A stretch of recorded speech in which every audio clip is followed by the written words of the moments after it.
Hey guys, Bearded Movie Buff here, back with another video for you to enjoy on my YouTube channel. Thanks for checking it out. Now, I will give this fair warning to those of you who have not seen Avengers Endgame yet. I will be talking spoilers in this video.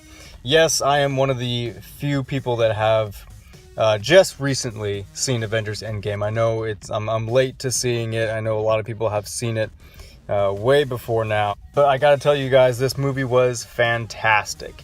Absolutely fantastic. The story was good. The writing was good. I was interested in these great characters and their developments.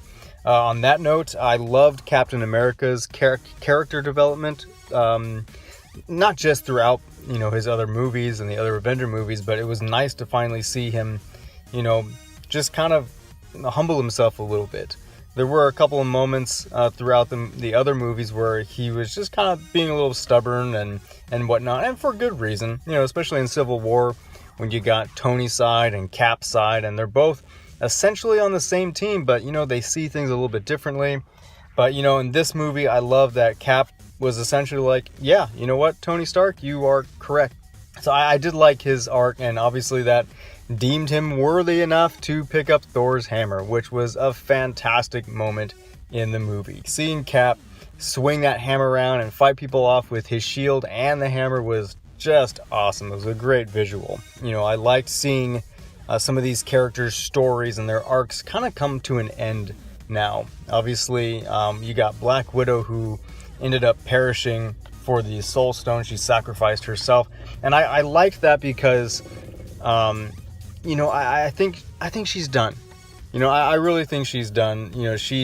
She doesn't really have blood family. Yes, she's got the Avengers, and you could consider them her family, but she's got, she unfortunately can't have a family of her own. She can't give birth to children. She can't really have a full-on real relationship with Hulk or Bruce Banner. So there are things that she's just unfortunately gonna miss out on in life. And I think she served her purpose, and I think she understood that. I think once she realized that a soul had to be sacrificed in order to receive or retrieve the Soul Stone, I think she came to terms with herself and her purpose in life and her part in this team, and just decided, you know what, I'm good. This is my purpose. This is what I gotta do to save not only the other Avengers, but the entire world.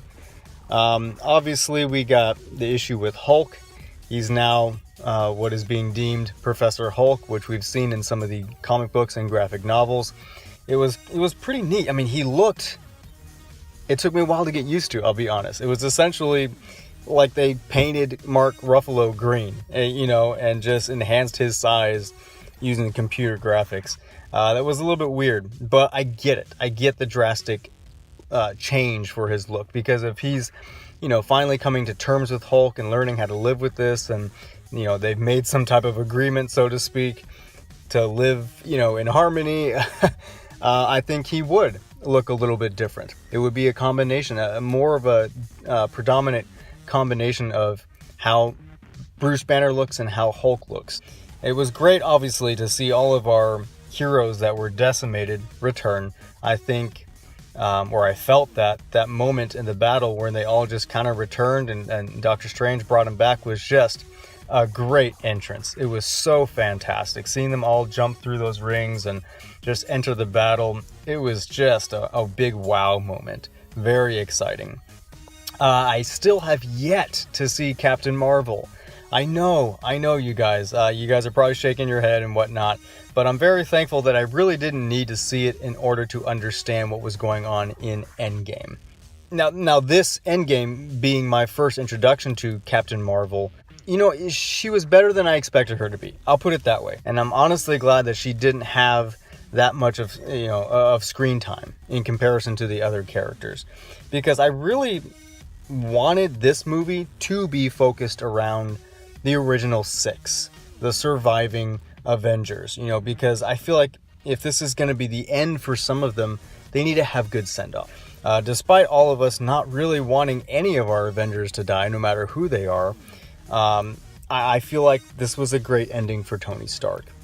Him sacrificing himself for the ultimate greater good and for saving the world and saving his family as well, was fantastic. It was very sad. I was pleased enough with what I saw in regard to Captain Marvel. I loved the part where she just crashes and flies straight through Thanos' ship, just destroying it. I mean, that's power. That's power right there. That was pretty neat to see. No matter where you stand on Brie Larson or her character, Captain Marvel, you cannot deny that was pretty awesome to witness. Let's talk about Fat Thor. I know he's kind of a running joke now, and a lot of people didn't like what happened to his character. But, you know, you got to step aside and you got to realize that, you know what? Alcoholism, video games, I mean, these are things people tend to turn to in moments of Great Depression.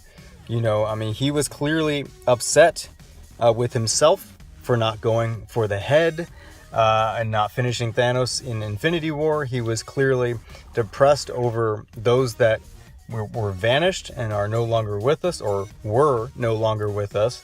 And I can just imagine the level of guilt that was on his shoulders, you know, for not killing Thanos in Infinity War.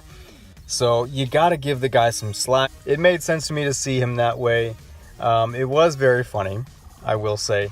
But I also loved, in regard to Thor, that he got that moment with his mother. I'm very happy that he had that moment with his mom when he went back in time. He finally got to say goodbye. She said some great words of wisdom to him, which he definitely took to heart. You know, he definitely took her words to heart, and I think that was, you know, the last bit of encouragement that he needed to move on, to keep going, to keep fighting the good fight, and keep doing what he knows he needs to do. Let's talk briefly about Hawkeye, or Ronan. I absolutely loved him as Ronan. You know, here's a guy that is, you know, also depressed and very angry that his family is completely taken away from him, and now he's going to take matters in his own hands. You know, he obviously chose to break away from the Avengers and handle justice in his own way, on his own terms. And so we see him killing off people in Japan, and he's got a reputation going as Black Widow is keeping track of him. And, you know, I loved it. I love seeing him in Japan killing those people. Those are some great action moments for him. Can we talk about America's ass? I mean, look how good it looked in those spandex, right? Oh, man. So he clearly goes back in time towards the end there to return all the Infinity Stones. Now, one could argue that he kind of messed things up by sticking around just a little bit longer to have a life with Peggy. Granted, I loved that. I love that he did that, because I feel like, as most of you guys do, I'm sure, I feel like he deserved to have a life with Peggy.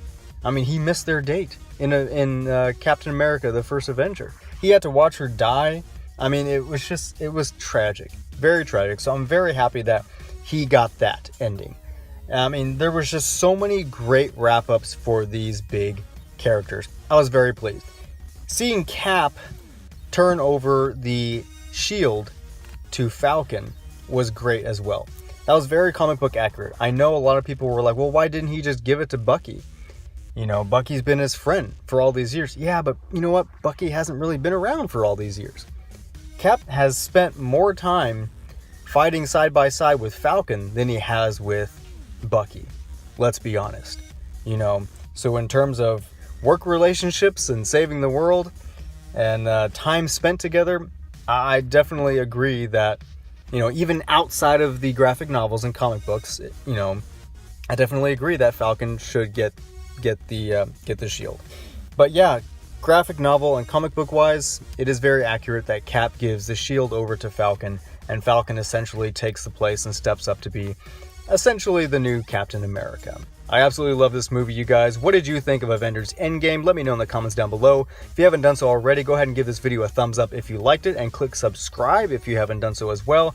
If you're new to this channel, this is the place to be if you're into movies, entertainment, and pop culture. And don't forget to give that little bell icon a ring so you can stay up to date with all of my notifications and video uploads.